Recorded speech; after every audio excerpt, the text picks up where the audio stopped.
Iran says SCADA malware wasn't the cause of petrochemical industry fires. France, India, and Australia investigate theft of submarine design data.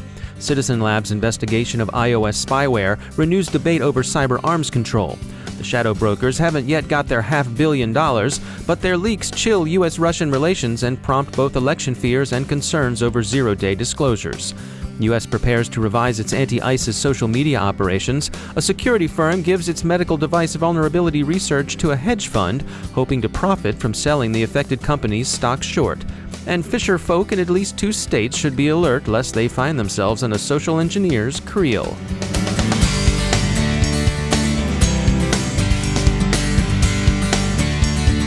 Time to take a moment to thank some sponsors. The Johns Hopkins University Information Security Institute and Compass Cybersecurity are hosting the 3rd Annual Senior Executive Cybersecurity Conference on Wednesday, September 21st from 8:30 a.m. to 4 p.m. That's going to be at the Homewood campus of Johns Hopkins University right here in Baltimore. Hear from industry leaders on cybersecurity best practices and trends that will help you better secure your organization's data. This year's agenda examines the current cybersecurity landscape, threats and challenges ahead for organizations, and how senior leaders can work towards shifting their data to being safe and secure. You can find out more online at secsc.compasscyber.com or on the Johns Hopkins University Information Security Institute website at isi.jhu.edu. Do check it out. And we thank the Johns Hopkins University Information Security Institute and Compass Cybersecurity for sponsoring our show.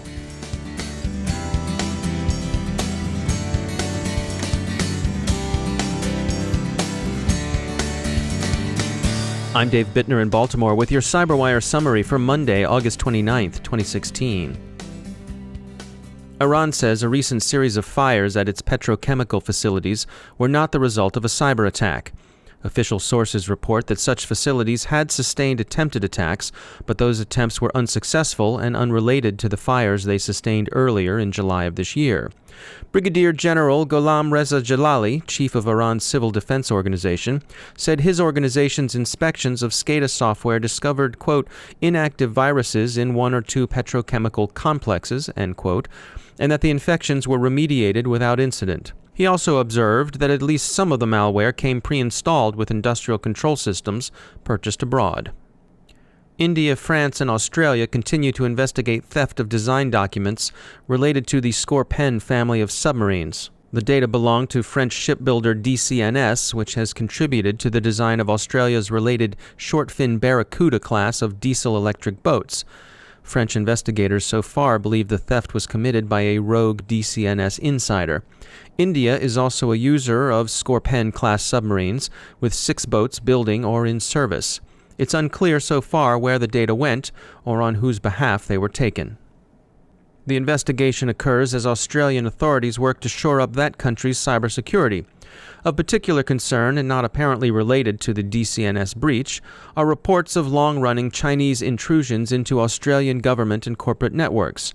The goal of the incursion again appears to be technical information on sensitive programs, thus industrial espionage.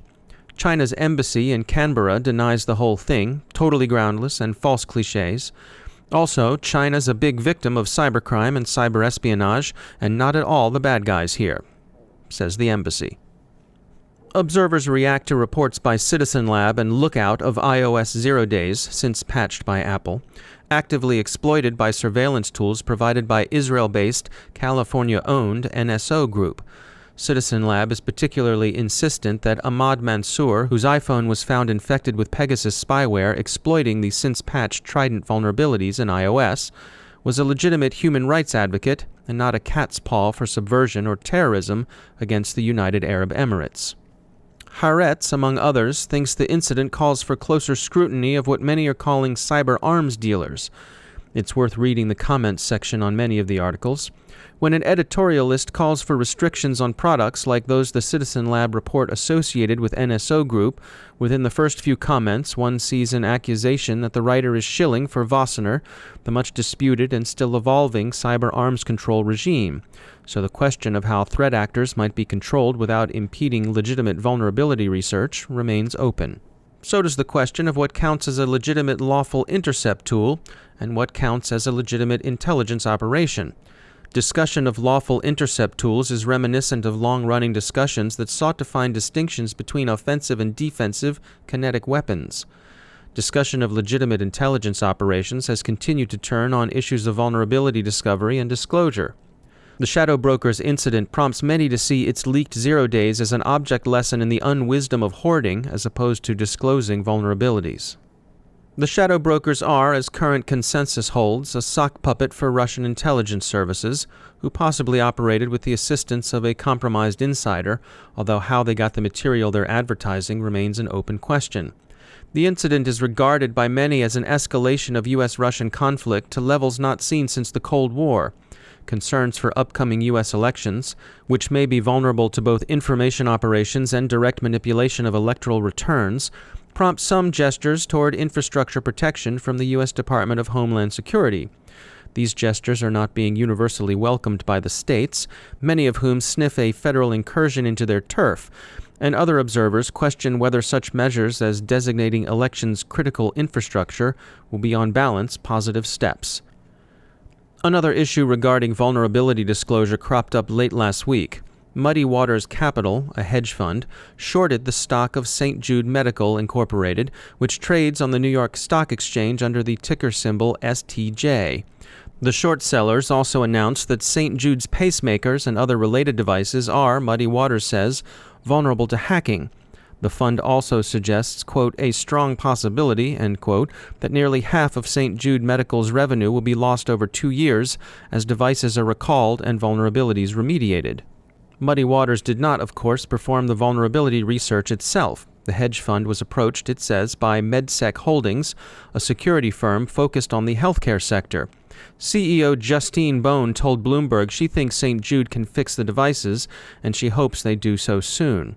She also told Bloomberg, in response to a question about whether MedSec would profit from the short, that her company's compensation is keyed to Muddy Waters' investment. She recognizes that their approach is non-traditional, but she said that she believed St. Jude has a record of brushing aside security concerns and that this justifies their unusual step of seeking compensation through investment as opposed to bug bounties. St. Jude Medical has been in acquisition talks with Abbott Labs. Many analysts think this incident likely to derail or at least delay any acquisition.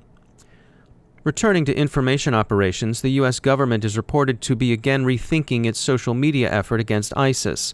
The fresh approach appears to be one of enlisting third parties in preference to using direct messaging against the caliphate.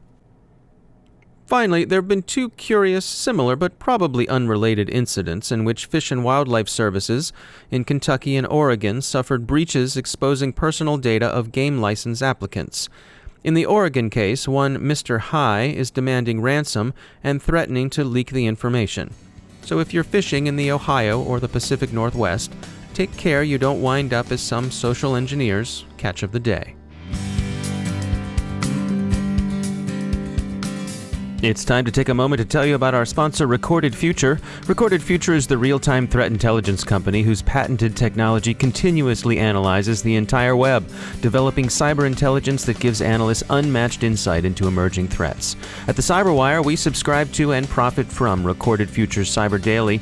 As anyone in the industry will tell you, when analytical talent is as scarce as it is today, every enterprise owes it to itself to look into any technology that makes your security teams more productive and your intelligence more comprehensive and timely, because that's what you want, actionable intelligence. Sign up for the Cyber Daily email, and every day you'll receive the top trending indicators Recorded Future captures crossing the web. Cyber news, targeted industries, threat actors, exploited vulnerabilities, malware, and suspicious IP addresses. Subscribe today and stay a step or two ahead of the threat. Go to recordedfuture.com/intel to subscribe for free threat intelligence updates. That's recordedfuture.com/intel. And we thank Recorded Future for sponsoring our show.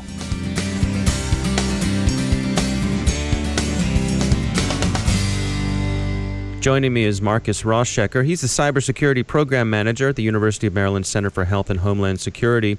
Marcus, recently the White House put out a presidential policy directive, I believe it's number 41. This deals directly with cybersecurity. Fill us in. What is this about?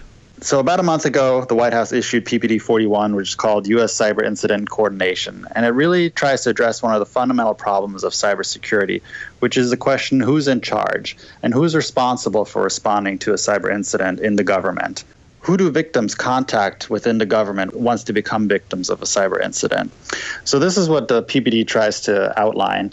And it does it in a pretty straightforward way, I think. It certainly sets forth some of the guiding principles for the federal government in how to respond to cyber incidents.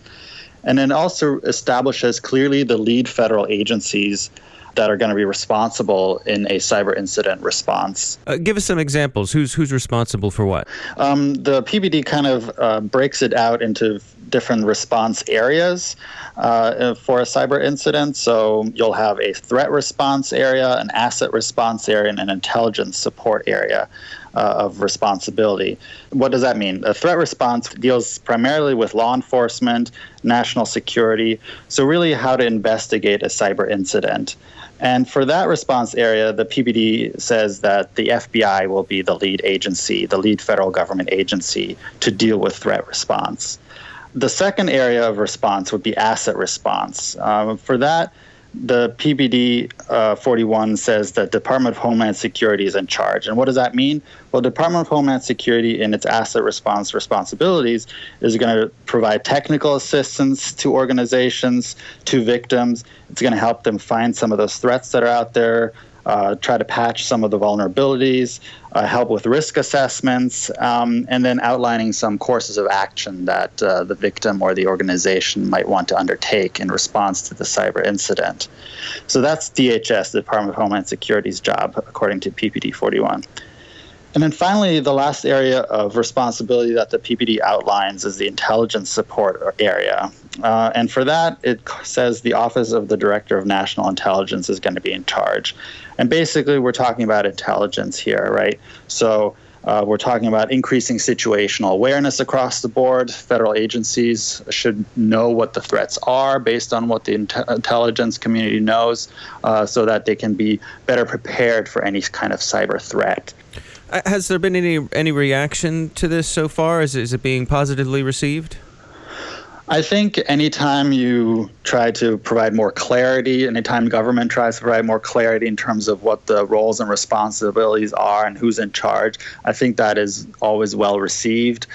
Part of the PPD also says that the Department of Homeland Security will be responsible for submitting a national cyber incident response plan to the White House.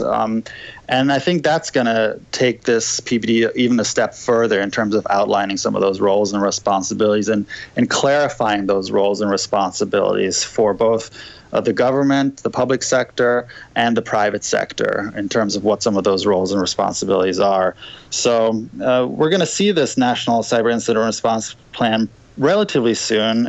In October, we're going to see a draft put out there for public comments, so people can comment on the draft, and then the final version will actually be submitted to the White House in January of 2017, or no later than January of 2017. So, we'll have to wait and see what that response plan looks like, but I think it'll also help in terms of outlining those roles and responsibility and just clarifying the effort that that the federal government is going to undertake when it comes to cyber incidents.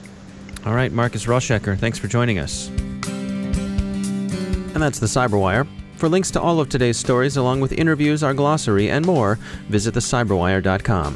Thanks to all of our sponsors who make the CyberWire possible. And if you're interested in reaching a global audience of security influencers and decision makers, well, you've come to the right shop. Visit thecyberwire.com/sponsors to learn more. The CyberWire podcast is produced by Pratt Street Media. The editor is John Petrick. Our social media editor is Jennifer Iben. And our technical editor is Chris Russell. Our executive editor is Peter Kilpie. And I'm Dave Bittner. Thanks for listening.